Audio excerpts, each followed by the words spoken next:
देखिए, अगर शादी ब्याह कहीं भी लड़का लड़की को कर रहे हैं तो अपने हिसाब से कीजिएगा, कर्जा लेकर शादी ना कीजिएगा। क्योंकि कर्जा ले लीजिएगा फिर आपको बाद में देना ही है, और देना है तो दिक्कत होता है। इसलिए जितना है उतना ही में शादी ब्याह कीजिए कि हाँ दिक्कत ना हो। फिर रह गया बात कि एक बिहार का ही घटना है, जैसे कि उसका लड़की का पापा शादी लगा दिया था, शादी लग गया था, उसका 80,000 रुपया मांग किया था। उसका उतना नहीं था देने का क्षमता, मत देने का क्षमता यानी कि पैसा उतना नहीं था उसके पास, लेकिन हाँ कर दिया। इसके बाद में लास्ट में क्या हुआ, जैसे कि वो बेचारे 10-12 दिन से पी पी कर इतना पी रहा था दारू, तो पी पी कर ही मर गया। 10-12 रोज से पी पी कर ही मर गया। शादी लगने के बाद, शादी का टाइम नज़दीक हो गया था। तो यही बात कह रहा हूँ कि आप लोग भी शादी ब्याह कीजिए, दिक्कत नहीं है, पर अपने हिसाब से कीजिए, कर्जा लेकर शादी ना कीजिए। तो अपने घर देखकर शादी ब्याह कीजिएगा। बात रह गया कोई भी हो, लड़का हो लड़की हो, इतना मांग नहीं कीजिएगा। अगर जहाँ पे जाते हैं उसका घर द्वार पहले पता कर लीजिएगा कि हाँ वो देने लायक है नहीं देने लायक है, उसके हिसाब से शादी ब्याह ठीक ठाक कीजिएगा। क्योंकि दूसरे को जान मारना बड़ी बात नहीं है, मारने से कोई फ़ायदा नहीं है। तो इसलिए घर द्वार भी पता करके शादी ब्याह आप लोग कीजिएगा, क्योंकि पैसा ही हर चीज़ नहीं है, इंसान भी ज़रूरी है।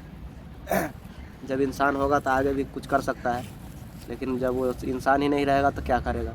अब बताइए, उसका लगभग 2-3 बच्चे हैं, 4 बच्चे हैं, 3 लड़के हैं, 3 लड़के शादी करने वाला है, 1-2 लड़की भी है शायद। तो ऐसा काम ना कीजिएगा आप लोग, जितना में हो उतना ही कीजिएगा।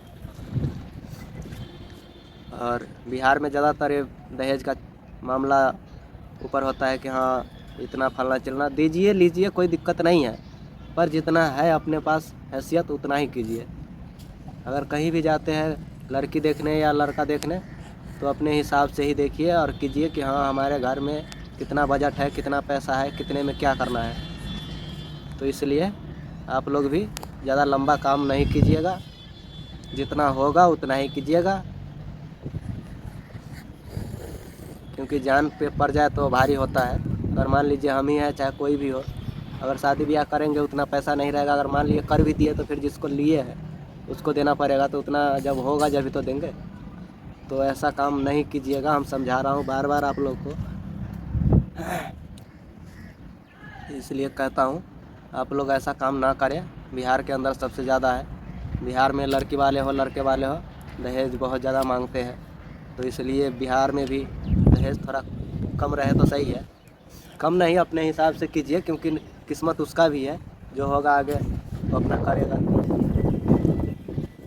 तो आप लोग भी इस बात को ध्यान दीजिएगा थोड़ा, लड़के वाले हो लड़की वाली हो, लड़के वाले लड़की वाले दोनों आदमी को बोल रहा हूँ, थोड़ा समझ बूझ कर चलिएगा, ये बात ध्यान से सुन लीजिएगा।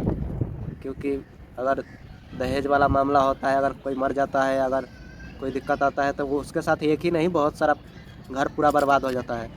तो इसलिए कहना चाहता हूँ आप लोग थोड़ा ध्यान से कीजिएगा। ऐसे ऐसे वीडियो लेकर आते रहेंगे आप लोग के लिए। वीडियो हमारा पूरा देखिएगा, लाइक सब्सक्राइब शेयर कर दीजिएगा, क्योंकि दूसरे भी देखें तो दूसरे को नज़र में भी जानकारी जाए। धन्यवाद।